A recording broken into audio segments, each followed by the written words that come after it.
Guys, good morning and ipapakita ko lang sa inyo yung pinaka-paboritong laruan nung maliit pa ako, nung bata pa ako. So ito guys, yung wild na bulaklak nito guys, kung makikita nyo.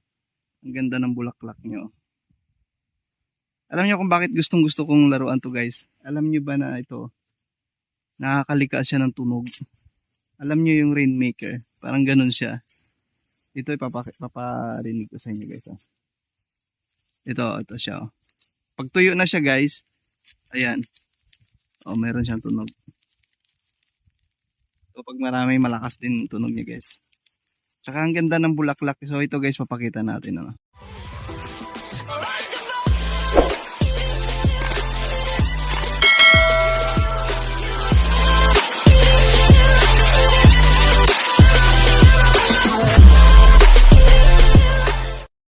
So ayan guys, ang ganda ng bulaklak niya guys, kung makikita nyo. Ayan. Ayan, ang dami guys. Ang dami niyang bulaklak. Tsaka itong bunga niya. Ito pag hilaw siya guys. Ayan pa, ang ganda.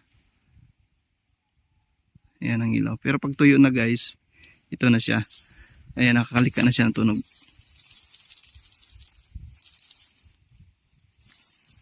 Ayan.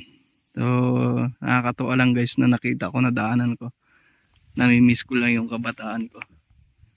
Marami kang alaala sa mga ganitong pag lumaki ka sa bukid. So yan guys, malapad na na mangroves diyan. So napakaganda ng lugar guys. So ito, isa pa itong magandang bulaklak guys, yung kantutay. Ayan. So, ang ganda ng bulaklak na ito guys, makikita nyo lang sa wild. Marami yan.